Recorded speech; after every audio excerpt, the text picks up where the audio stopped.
is is president of Co-Visioning LLC and the fifth global president of the International Coaching Federation. Uh, she's fascinated by the brain, especially what triggers feelings of connection, commitment, and possibility. She's trained and coached leaders in 41 countries and has presented at the Harvard Kennedy School and Cornell University, as well as universities in Europe and Asia.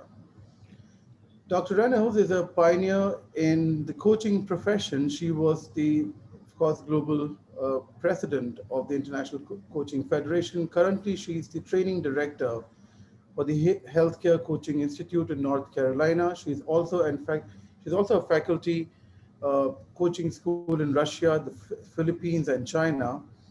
Outside the school, she teaches leader as coach classes to organizations around the world and consults with them to build coaching culture.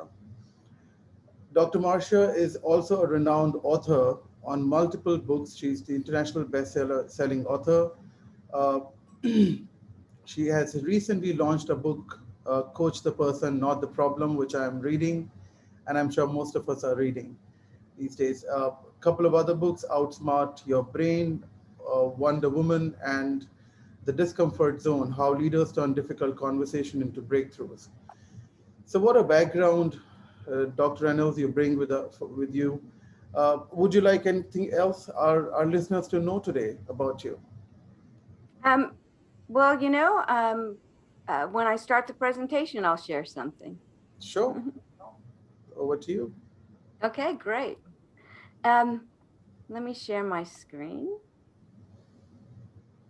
So I want to share that I came out of the training world working in corporations, and a little over 30 years ago, I completed my second master's in adult learning and instructional design. And I was always looking for how can I create a training program that makes a difference, that changes people's behavior. Well, people liked my classes. They'd give me the happy faces and say, oh, this was great. And they'd go out and they'd try things. And then as soon as it was awkward, they'd go back to doing what they did before. And so I was constantly going to workshops and doing research and trying to make my training better. Um, and I seemed to always hit this plateau. And then I found coaching. And when I started to recognize, as I was getting trained, the difference that coaching makes, I was really curious, what's going on with coaching in that it makes people actually change their behavior. So I got real interested in the new science, the new neuroscience that was coming out. It was 1995, and they had just perfected the brain scan to see how we really think, and emotional intelligence. And it's why I went to get my doctorate. And I discovered that coaching works on a different part of the brain. And this is why we want to stay with the distinction of coaching and not jump into giving advice and mentoring, because of the power of coaching. And that's what I want to share with you today, how we can have a greater impact with coaching that truly changes people, that creates long-term behavioral change and changes their perspective forever. And this is why I'm so passionate about coaching. So I discovered that training can inspire people to try, and mentoring and even advice giving can inspire people to try, but it doesn't stay with them. And when they start to get awkward, they often don't stay with it. It's coaching that when we're with someone for a period of time, that not only changes their brain, but you're there to support them in their growth.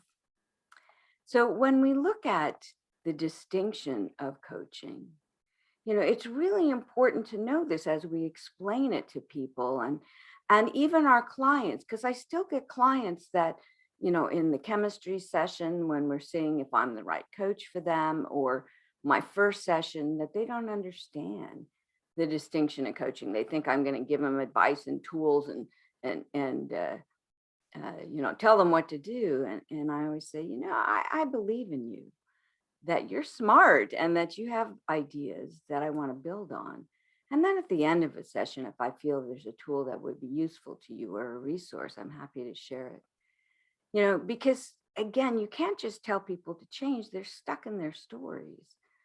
So even if they say that's a good idea, they go back to their story. We live by story. It's what keeps us safe, that this is what I believe. So, and people that think they already know the answers, to tell them something different doesn't really work. And especially these days when we have very strong emotions. I love this quote by Carl Sagan. He says, we're liable to fool ourselves. And so we're grand rationalizers. This is why I did this. This is why I chose this, without even questioning it. So it doesn't matter whether it's fact or fiction. Beliefs are inventions that help us make meaning of our lives in the world we live in. It's much more important that we have meaning for what we do than if it's true or it's the best way. It's like, well, this is the meaning I adapt to it. And this is why, sometimes we don't understand, how can you think that way? But it's the belief that's holding my story together. And as a coaches, that's what we need to do, is help them to see what's holding your story together, to take the story out and look at it. And maybe then they can see the belief no longer serves them.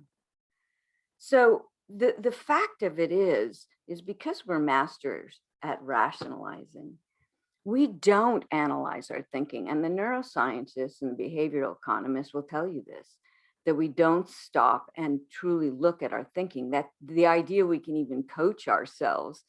If there's emotions attached and we really believe this, it's not likely that we can. I have a coach that I can call when I get stuck, because I know that I'm not going to pull apart my story on my own.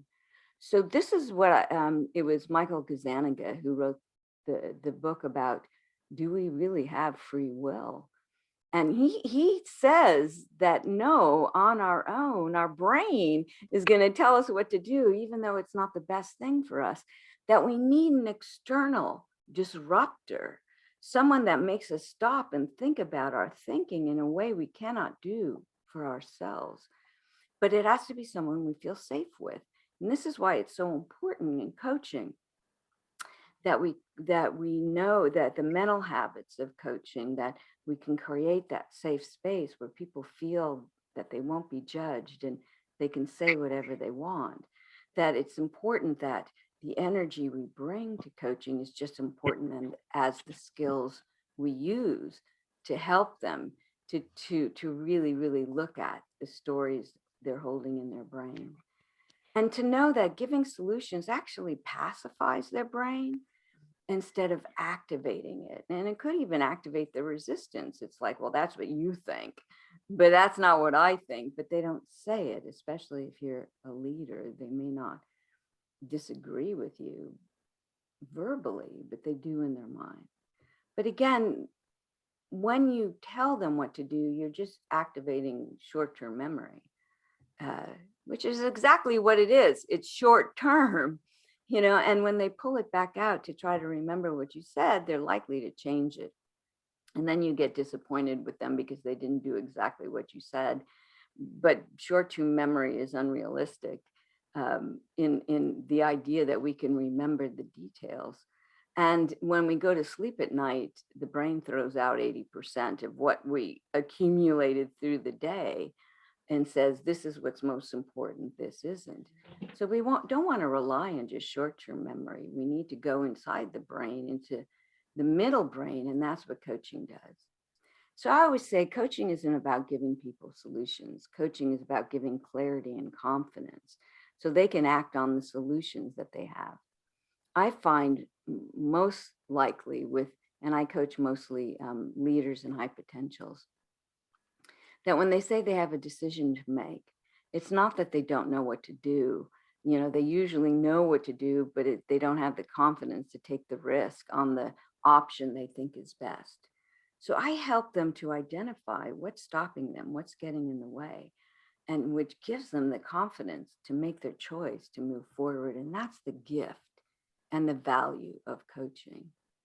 So the question we're always asking is, What's getting in the way of this smart, resourceful person from seeing their way forward? That's the question we need to constantly be asking. So transformation, transactional is what I will do different. That's problem solving. But transformation means to formulate a new idea, to allow something new to emerge, to see possibilities I couldn't see before. That's the practice of coaching, which makes it so valuable. So I know sometimes they just need a sounding board to talk things through, especially right now, because it's kind of confusing and it's like, I'm not sure what to do. And a few of your reflections saying, oh, so this is what I hear you saying, and questions can help them have perspective. So I had a coaching client for 8 years. She was a bank president, and I would come in and mostly she was a verbal processor. I gave her a safe space, and I would coach her a little, just kind of share what I heard she was saying and then ask a question here and there. But mostly she was processing in this safe space. When I first learned coaching, I learned just give them that space and then you'll adapt your skills as you learn more. She always said at the end of the conversation, this is so worth my bottom line results. I'm so grateful for this. So there was a key word I said in the sentence. I said she was a bank president. Not a lot of colleagues she had were women, and certainly her leadership team was dominated by men. And so she really saw the value of the safety that I provided so she could talk things through. And I'm not saying that she couldn't have done that with a male coach, but to remember that it's the energy we bring, the safe space we provide, the simple reflection, sometimes just saying, okay, so here's what I hear you say. Let me summarize it. The power of that, instead of trying to remember what was that powerful question I learned, that we're just with them and we receive what they give us and we give it back to them to help them think. That's the power of coaching. That's the power. And how many coaches say, well, what value am I providing if I don't give them things? This is the value, that we help them to think through it and they see new possibilities. They see themselves in a different way. And then they will more commit to the actions they choose to take. So when people are stuck and they need us to reveal what is blocking them from taking the next step, this is the most valuable time of coaching. I mean, certainly I'm going to run into a leader who, maybe a young person who's in a leadership position for the first time. But I still want to know when they say, I don't know what to do. I always say, yeah, okay, I may have some things that will help you in your scenario, but first I need to know your environment. And I also want to know, have you had leaders in the past? And usually they have. And I'll ask, so what did you like about the leaders you work for? What did you not like? How can you take that forward? And even that, reflecting on their past experience, will help them to formulate who they want to be going forward in a much more powerful way than me giving them exactly, this is what you do with your team and going forward. That's going to build their confidence. So we are thinking partners. And again, recognize that I've been studying how people learn and grow and what we need to do to help them, for decades. And this is why I'm so passionate about coaching and sticking with the distinction of coaching. So we help them to see their stories by reflecting their words, their emotions, their expressions. And then we ask curious questions based on what we hear and what we see, not on what we remember, to help them explore their thoughts. I see my good friend Jo is on the call. I sent her a direct message if you didn't see it, Jo. And she knows that I will not ever give you a list of questions to ask, because I don't want you to coach from memory. I want you to coach from curiosity, from what they're saying. This is called reflective inquiry. And a lot of people forget there's this oh, this trend over the last decade where people think that coaching is just about asking questions. It is not. That I have found that the reflection, the summarizing, the paraphrasing, the noticing, the emotional shifts is even far more powerful for them to stop and think about their thinking. And then I'll ask the question, so what does that mean to you? How is that relating to what you want to create? What just went on in that moment that you looked away and sighed? That's even more powerful than trying to remember that powerful question. So reflective inquiry is reflections plus questions that enable people to climb a tree in their brain and to look down on their stories, the wider view of their thinking, which they cannot do on their own. So they find the faults in their thinking, the old beliefs that they've been carrying forward based on past experience that no longer serve them, especially in this world that has changed. And the assumptions they're making about the future, they're making things up. Assumptions are predictions. And if they don't know and they're stuck in this uncertainty, in this changing world we're in, they're going to consider the worst case scenario. How many times do I find clients that do either or, either I do this or I do this? And I'm like, well, that's interesting. You're saying there's only two options. Are there only two? Is there, somewhere in the middle, that you haven't looked at? And how many times they haven't looked at anything but the extremes. How powerful is that in helping them to assess and to expand their thinking? And then I'm going to share with you today a few other things to go a little deeper, If they're really stuck, that will help pull them out. So again, remember, the brain is a box of stories. It's like we wake up in the morning, we have a morning story. So I woke up really early this morning. It's like, what do? I have this routine. And we have to look at the stories we live by. The stories keep us safe that we don't have to think. But again, if we're holding on to stories, then maybe they're old, that who I think I am and my world. Often with leaders, the identity of moving from expert to inclusion to being a leader is a big shift. To let go that I was the top performer and I know how to do this best, into I want to help other people think. I want to help them grow. Their success is more important. That's a tough shift.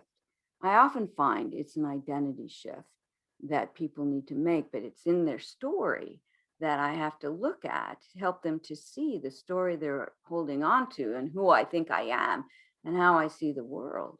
That once they start to see that in a broader way, my identity and my reality will change. So these disruptive reflections, and I say disruptive, not because they're conflicts and you're confronting them, but they disrupt their thinking. That's all it is. I disrupt their thinking with my curious questions and my reflections. So they look inside their story, so they see a different way of looking at themselves and the world.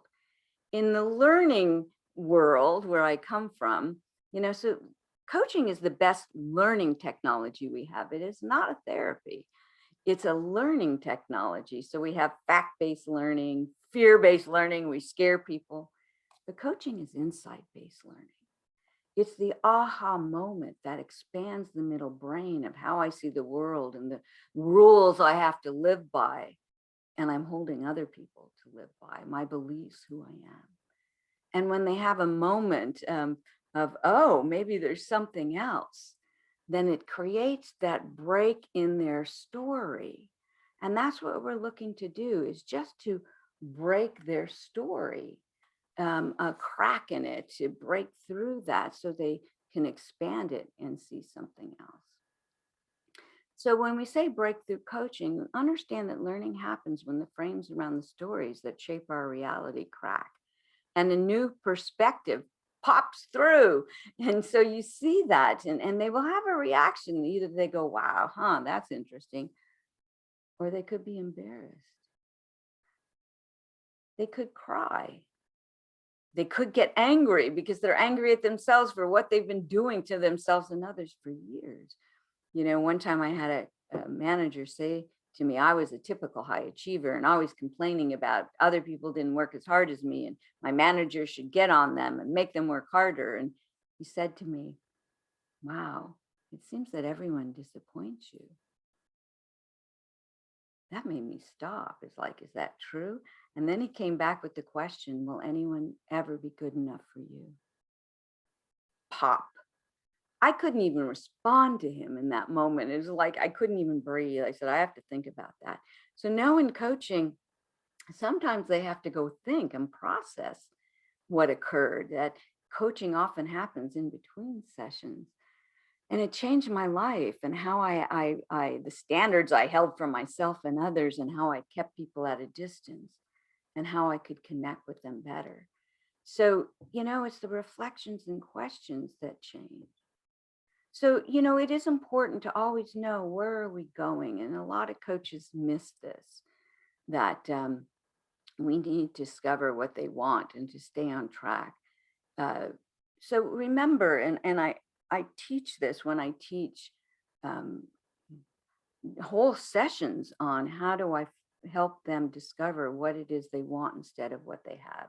You must have a positive result to work towards. So if you just focus on the problem, but don't have a destination, you're just going to go in circles and you're going to get stuck. I don't know where to coach. But if you know, what does it look like? What does it feel like? What result would give you satisfaction? Then we can start looking at what's getting in the way. And even if they backtrack, you can pull them back. You can pull them back. So remember that this is important. But then once we know where we're going, then we need to explore the beliefs and assumptions that are holding the stories of why they're not there. What's holding them back? And never be afraid to be wrong. So when you say, I hear, you know, you saying that, here's one that I often get with leaders. You know, they say, oh, my team is resistant to the change. And I'll say, okay, your team is resistant, the entire team? No. Actually, it's just a few people. I say, oh, okay. So what you're saying is there's resistance going on in the team, but it's being generated by just a small group. Well, actually, it's just this one person that's pushing people. And we start to get down to, so I'll say then, okay, so if it's one person, what does it look like that you'd like to create with this person? What would you like in your relationship that might, shift the person's behavior? So again, I'm not looking at how you're going to fix that person. I'm looking at the person in front of me. You know, and what's stopping them from addressing this with that person that's toxic to their team? You know, what's the fears? What's the assumptions? Might the person quit? What's the fear that they'll get angry? Okay, so let's talk that through. Let's talk that through. What's true about that belief and your assumption that it's going to be an awful conversation? But again, you know, if I notice that, like I had one leader that had a difficult conversation, and because he had promoted this woman and it wasn't working out, and he was going to have to demote her, and he kept saying, oh, it's going to be an awful conversation, she's going to react, she may quit, you know, and I don't know how to handle her emotions. And all of a sudden he went, but I thought she'd be the one, and it's going to be so awful. And I said, wait. What just happened there in that shift? You got quiet and you said something. It was almost like you were sad when you said, I thought she'd be the one. And he said, no, not sad. I'm embarrassed. I'm embarrassed that I promoted her too soon. I think it's actually my fault. She couldn't do this. I said, so how is that going to change the conversation you need to have with her? And the whole conversation changed at that point. He says, oh, I need to tell her this and tell her I want to support her and give her the training she needs. And all of a sudden it became a far more positive conversation than one where he was just going to give her feedback and tell her she can't do this anymore. So don't be afraid to be wrong. I wasn't right that he was sad, but it helped him to explore what was really going on in the moment. So we share what we're seeing, what we're noticing, what we're sensing. So they stop and think about their thinking, even if it feels uncomfortable. So my last book was The Discomfort Zone. I said, make them a little uncomfortable. That's okay. Because learning happens in that crack and that moment of seeing can make me feel embarrassed, can make me feel sad, can make me angry. But if we hold a safe space for them to process the emotion, they always come out on the other side, and they come out with an insight, or they come out with a processing that leads to an insight. So we as coaches can't be afraid of that. So we always start by saying, so here's what I hear you saying. And you got quiet or loud, or even to suggest that when they hesitate or they get resistant. So tell me, what's going on with you right now? You just shifted and, I sense some hesitation. What's behind that? Or, you got, whoa, your energy just lifted and it's like you don't even want to look at that. What's happening right now? Don't be afraid. It's the reflections we share and the questions we ask that are so important. So this is what, in my research for the book, Coach the Person, Not the Problem, I found the man who actually coined the term reflective inquiry.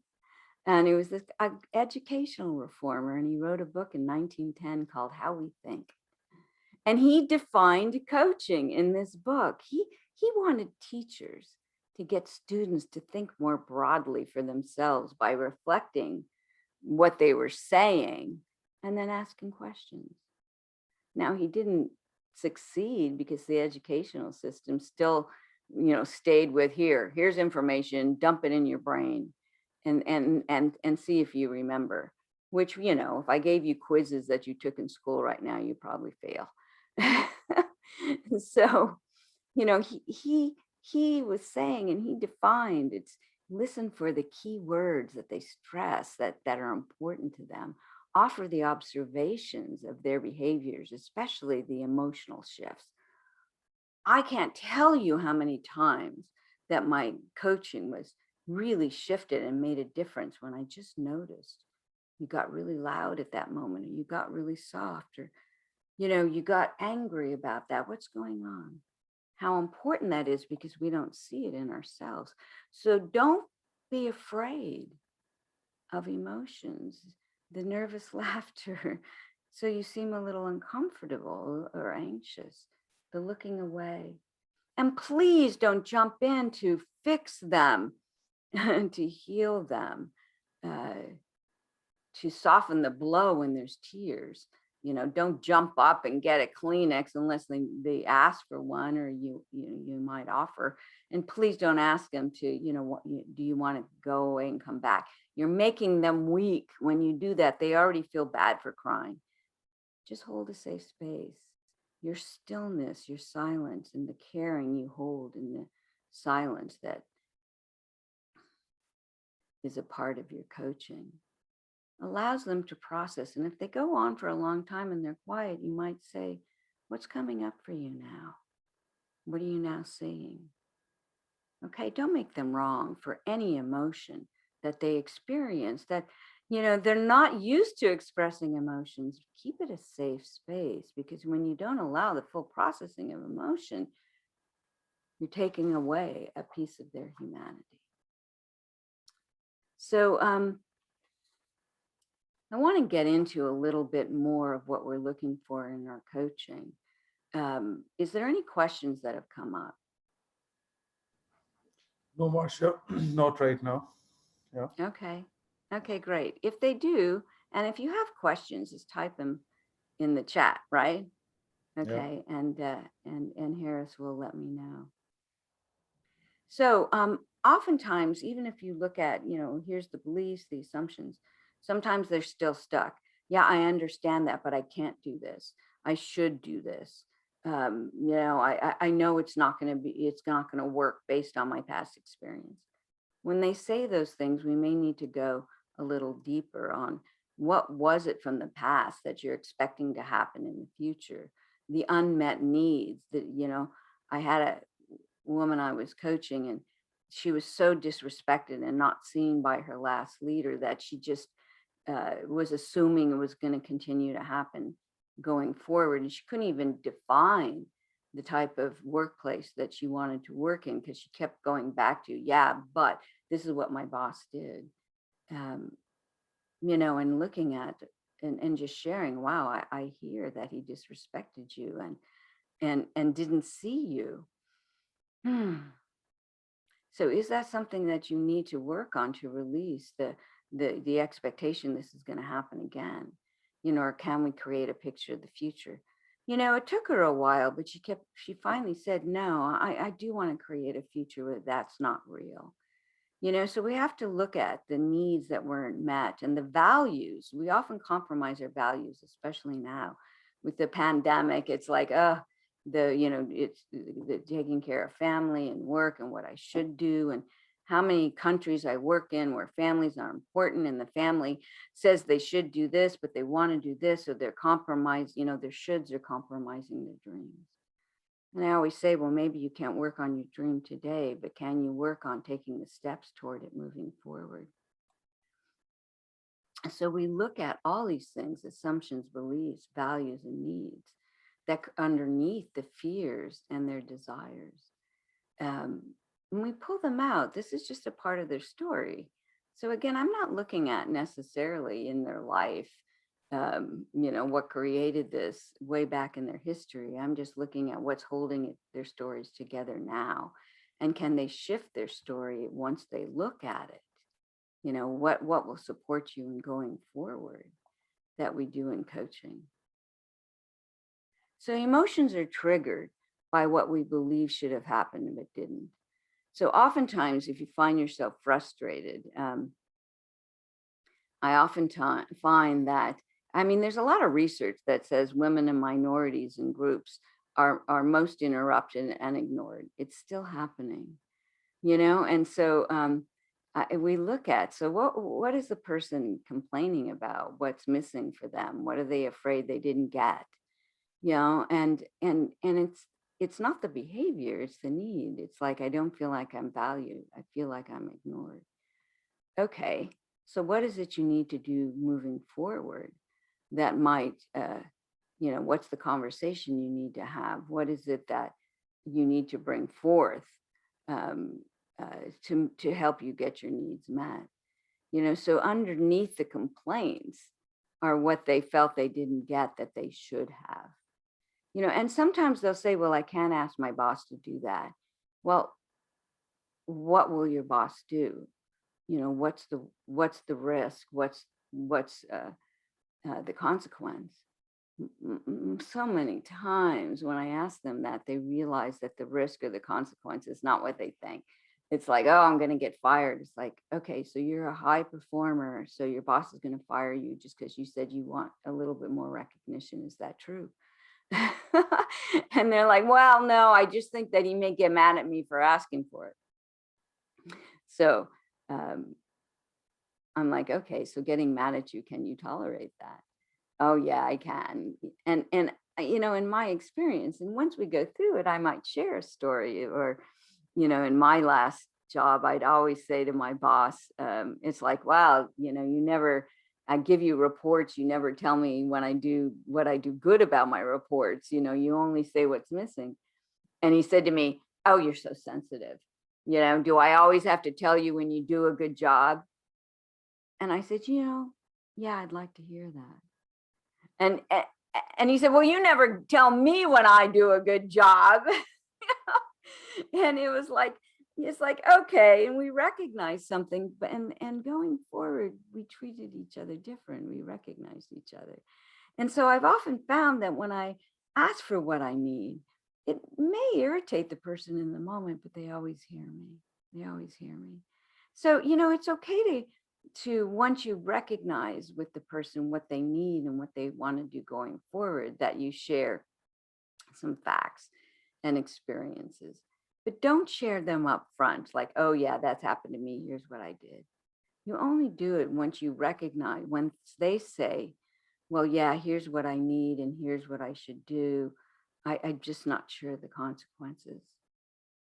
So remind them that asking for what they need is a strength. It's not a weakness, and that people hear you. So this is, in my writing, and you can find this on my website. If you go to covisioning.com and use the search and look for emotional triggers, you're going to come up with the list and things to do. So this is not a conclusive list. This is just things. I change this a lot. People always say, why isn't this on the list? Well, because I can only fit so much on a page. And I'll change it now and then. But at work, especially now when everything is remote, people feel like they're not getting attention or they're not being recognized. But, for a lot of people, it's like, well, my boss gives me a job and then tells me how to do it. And I feel like I don't have any control in the situation. Well, what is control to you? What is it that you want that you're not getting? That's the question. What is it you want that you're not getting? Is there a way that we can get this now or in the future? This is really important when they're really stuck, is to start to identify what's underneath. What is it you're not getting that you're afraid you won't get, or you're mad that you didn't get? How is that playing into your story going forward? And are you assuming this is going to happen again? Or are you assuming the worst if you ask for what you need? So this is what we go. So, I'd love to hear what are some of you. These are triggers. I need you to understand, this is what has helped us to be success. So needs are important. So I like attention. And then, I've liked it all my life since I was a kid. It's why I do what I do and why I can stand on a stage with thousands of people when we go back to being live, or even now do a demo to thousands of coaches. I like the attention. But then I go to, I don't go to networking events. It's like, I walk in, nobody knows me, I don't get attention. And then I don't meet new people. So it gets in the way. And being recognized, that served me over the years. But like I said, sometimes, I'm not going to get the recognition. And it's not for me, it's the recognition of my work, the value of my work. So I'm not asking you to say, oh, you did good. I want you to say, wow, what you shared had so much impact on other people. That's what I'm looking for. And so being clear on what the need is and how it triggers you. It's really important we start with understanding our own needs. And control helped me to be a success in all the companies I worked for. And then I started my own business. But if I'm in a meeting and somebody tries to take over, I might react. So then I have to ask myself, do I really need control here, or are they just needing attention? So write in the chat box, what are some of your triggers? Yours could be safety. I need to feel safe before I speak up. I get a lot of clients, that are technical, and they're like, well, I can't speak up till my idea is fully cooked. And we look at, so you're not contributing until you feel your idea is complete. Is that true? Is that true? Are people looking for your contribution in a different way? So let's see if I can see the chat. What are you writing? Being judged, right? We're so afraid of that, and you know what? People are judging you all the time anyway. My acting coach said to me, it's none of your business what they think of you. Your business is to give them 100%. 100%. For every moment that you're worried about what they think, you're not giving them 100%. That was so powerful when he said that. To be respected, to be recognized, be valued, be given control. This is important. You start looking at your own needs and what happens when they're not met. And what do you need to do? Do you need to let it go? Or do you need to ask for what you need? When we start recognizing our own needs, we start developing an empathy for our clients and what they may need that's showing up in the conversation that they're not speaking. And we just offer it to them. It sounds like you're not being recognized in the moment. Is that what you need? And you could be wrong. They could say, no, that's not it. I don't really want recognition. I want to be able to have more projects that I can work on my own, and it seems like they're not trusting me. So it's a matter of not being trusted to be given bigger projects. Okay, so let's work on that. Let's work on that. What is it going to take for you to gain those new projects? Who do you need to address? What do you need to do? What do you need to demonstrate? So social needs are important, and I don't have a lot of time to go through all of these, but know that this is, really critical that you start listening underneath. We start with beliefs and assumption because that's the frame of the stories. But then if they're still stuck, what is it that they're not, that they didn't get, that they thought they should, or they're afraid they won't get in the future? And just put it out there, and you don't need to have the list. And again, this is just what you're sensing, and you share it back with them and let them tell, change it, deny it, confirm it. And what are we going to do with this awareness? What are we going to do?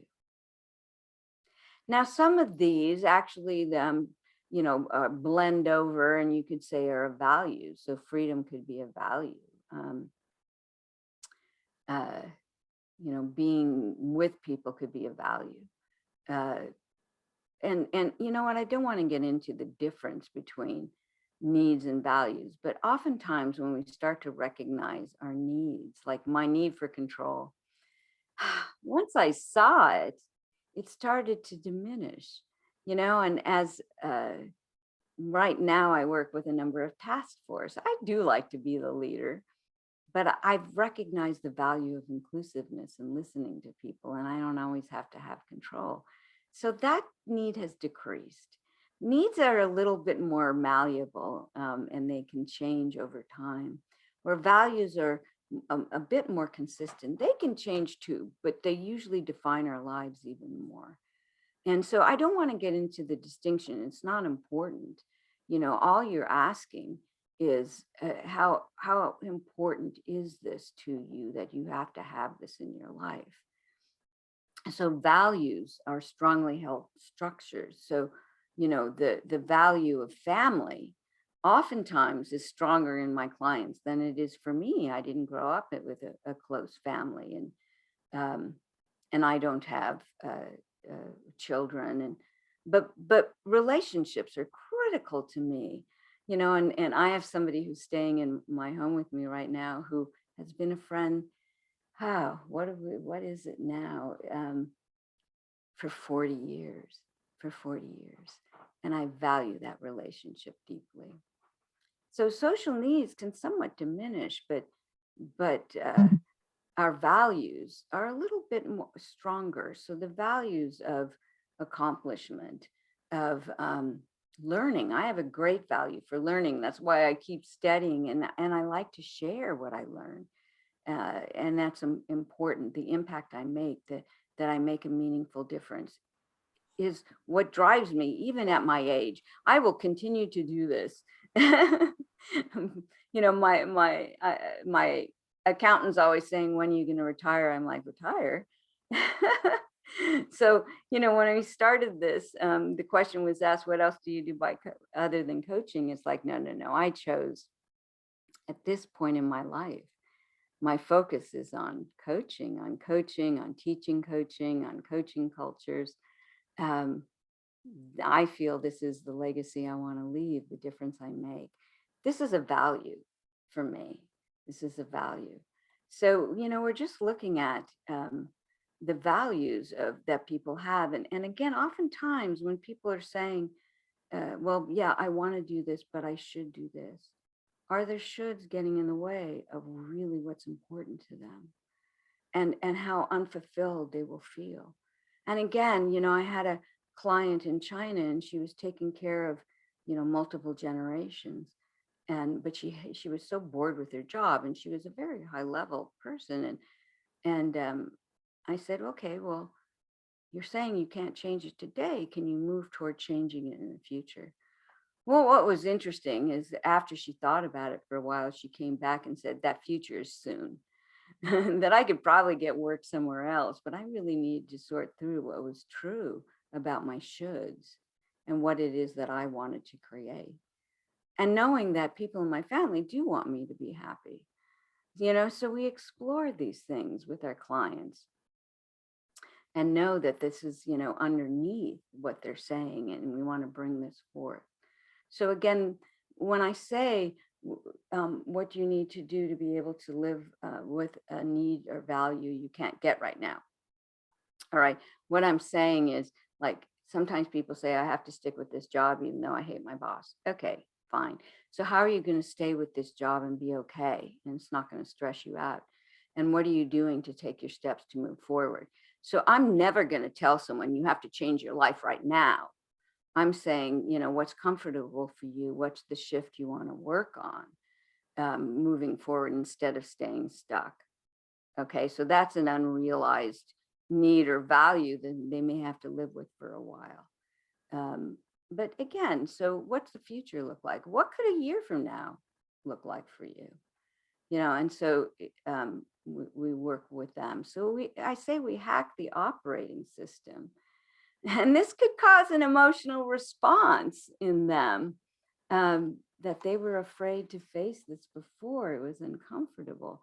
But know that the most difficult times in our life come from transitioning from one version of ourselves to another. But we don't want to run away from this, oh, I can't do that, or that's going to be difficult. We walk them through it. We walk them through it. So again, it's so important. And I say this again, because this is one of the things that I see with coaches so much, that they back off as soon as the person's uncomfortable. Yet that might be the powerful moment when they're a little frustrated or embarrassed or even resistant. We just stay quiet, hold the space, and curious. So what's going on that's making this difficult for you to look at? Can you share that with me? Or you got really quiet. What's coming up for you? Would you be willing to share that with me? So this is going to help them to bring forth what they couldn't bring forth before, about how they see the present and the future possibilities. Because remember, that's what coaching is. It's about what's going on now that's affecting how we see the future. So when we are a thinking partner, it's about the presence we bring. Don't fix them. Don't sympathize. Holding empathy is I taking in what they feel, but breathing and letting it go. We don't feel sad with them. It's like, oh, yeah, I sense your sadness around this, but we need to let go of that sadness and not get stuck in their stories so we can coach them. So we slow down to be with them and not in your head. I see so many coaches stuck in their head. Your head has an innate intelligence, but the tender caring you bring to your coaching from your heart and be able to receive what they're feeling is critical, and the courage from your gut.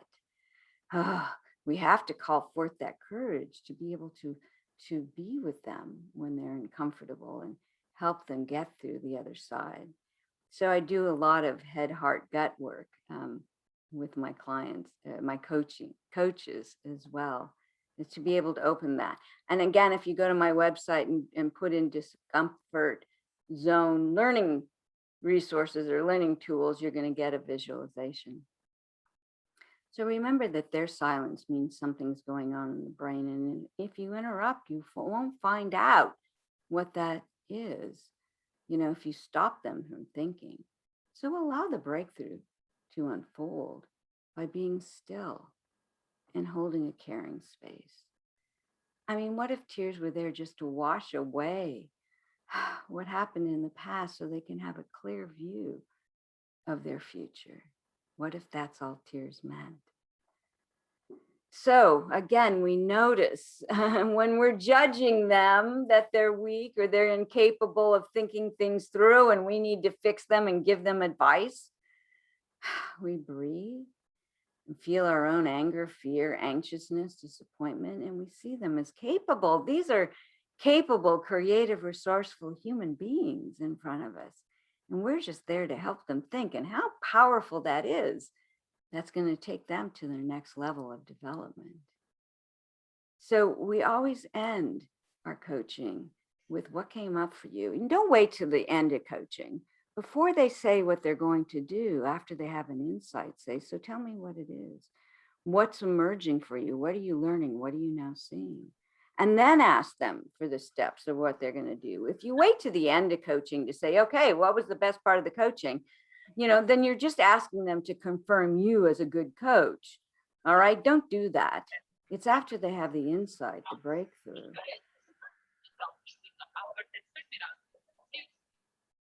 Somebody's on the phone. So it really is about the presence you bring, that head, heart, gut alignment, that we receive what they give us. We're not just listening. We receive, we appreciate, and notice judgment. I love teaching in other countries because our value systems are often so different. And I get that judgment is like, oh, you shouldn't think that way. And I say, because I know my judgment shows up right here. I know it. I get tense. Anytime you have tension in your body, there's an emotion. Just breathe and release it. And come back to caring about this human being in front of you that, probably what they're saying is not that important, but what they want to achieve is. And that's why you're there. So again, when you think that they need your advice, you're judging them. So you need to give up being the healer, the expert, the fixer. Can you do that in order to be the coach? To give up knowing, to be curious, to believe in their potential, that they're creative, resourceful, and whole. So remember that partnering is the deepening of our presence. They want you to be present more than they need you to be perfect. Quit trying to be perfect at your skills. Then you're just proficient and you're not profound. You're not profound. It's the presence that we bring to the coaching that's really going to make the difference in the effect. Okay, so with that, any questions that have come up, or what questions do you have right now?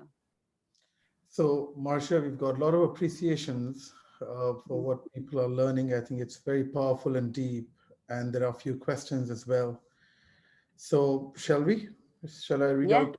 Yeah. So, one question is how to stay engaged and provoking with client while keeping our distance safe enough so they don't think their territory being invaded. This is why it's so important. I love that the ICF has a new competency of embodying a coaching mindset.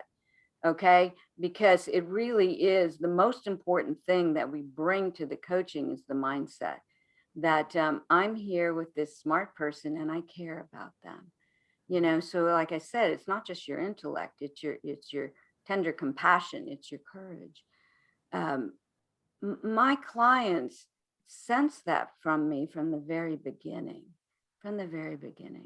And so they even if I'm a bit challenging in what I share, they don't sense that I'm trying to attack them or hurt them. It's the energy I bring. And in fact, I'm doing a lot of research right now because I'm about to develop a program that's even more on how do we step into the we space and create collaborative wisdom, which is so critical, but it's the energy we bring to that moment that they have to immediately feel safe with us. My Thomas Leonard, who created Coach U, there was 2 coaching schools back when I started. There was Coach U and CTI. And Thomas also started the ICF.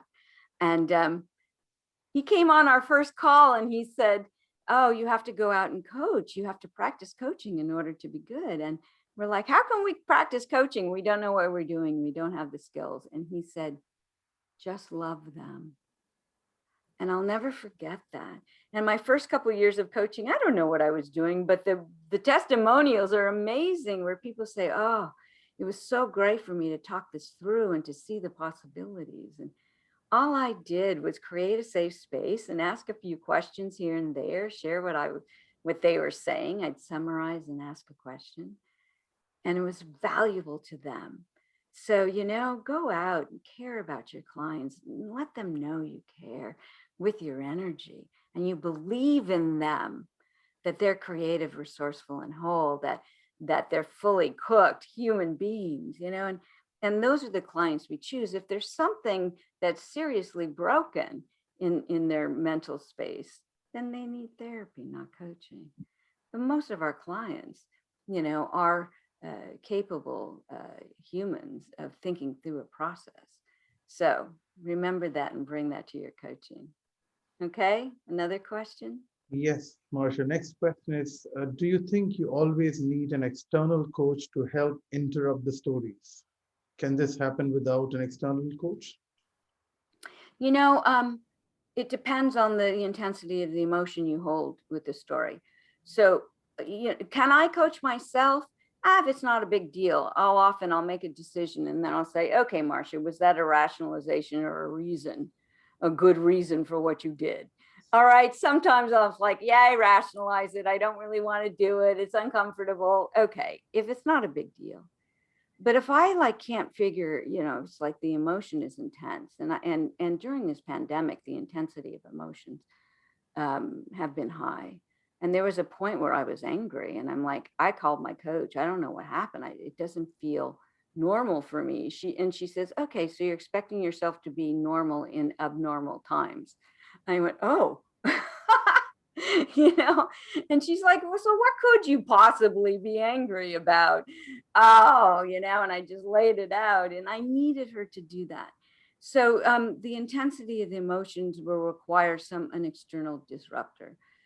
And I can only do it as a coach. My clients cannot do this on their own. The regular person who has not had training in this, so just think like, well, I'll just reflect on this, I'll journal. Well, it's still, if it's really important and there's emotions, it's not going to work. So yes, we need, and that is what the neuroscientists will tell you. It's the external disruptor that makes the difference, and makes us take our stories and look at them out here instead of being stuck in here. And if you look at Daniel Kahneman's book, Thinking Fast and Slow, he says, we don't stop and think, and we're getting worse and worse at it. We need someone else to stop us to think. So the behavioral economists will tell you the same thing. And he won a Nobel Prize for that. Coaching is valuable, and my coaching business, boy, has taken off because people are recognizing, leaders need to be different. They need to have more empathy. They need to connect differently with this remote. And even going forward, there's still going to be hybrid, remote, and live. They need to help people feel included in a different way. I've had more requests to help companies create coaching cultures than ever before. They're seeing the value.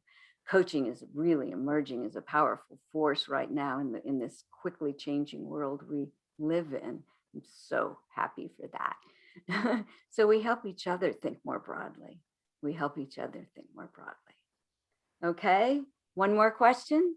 Yes, and that's the last question, Marcia. So does your coaching style change when you coach someone who has Asperger syndrome or similar, especially if this has not been identified? So please understand, my doctorate is in psychology, so I clearly know the distinction of coaching and dealing with we want to say a mental disease or something that's getting in the way of them moving forward. I wouldn't coach that person, frankly, because I'm not qualified to do that. If you go to the ICF website, and you don't have to be a member, they've created a one sheet and a white paper of identifying what are coaching issues and what are not. I have asked my clients when they've indicated some behavior that I thought was a little beyond, some paranoia or some deep-seated anger that was beyond coaching. I'm like, wow, that seems to be really intense. Have you ever, talked to someone about that? And I have had clients that say, oh, I do see a therapist, but I want to work with you on, how to deal with this in the workplace. And I'm okay with that if we keep it clear. So if they have a syndrome and it's clear and you're not just labeling them, you might say, you know, here's the behavior I'm noticing, and here's what I think it is. What do you think about that? But again, be careful, and please don't label people like, oh, you have ADHD. You know what? That's an overused label. You know, and people have, all of us have attention disorders these days. We're so easily distracted. I had a client yesterday who was saying, yeah, you know, I think about this, and then I think about this. And I said, so what's the gain? How are you admiring that? She says, oh, I'm so creative. And I said, okay. So it seems to me that you think that thinking about new things all the time is positive, but it's getting in the way of you completing. So is there a way that you can still complete some things and still see yourself as creative? So again, be careful, have them identify what's going on with them before you label. Okay? Are we good? Thank you. Thank you very much, Marcia. I think that was the last question, and there are a lot of appreciations for you. And I think people have really loved your presentation and the knowledge you've shared. Thank you, Marcia, once again, and thank you everyone for joining us today. And see you next week. Thanks again. Goodbye for now. Okay, great. Thank you. Have a good day, evening, wherever you are. Thank you. Yeah.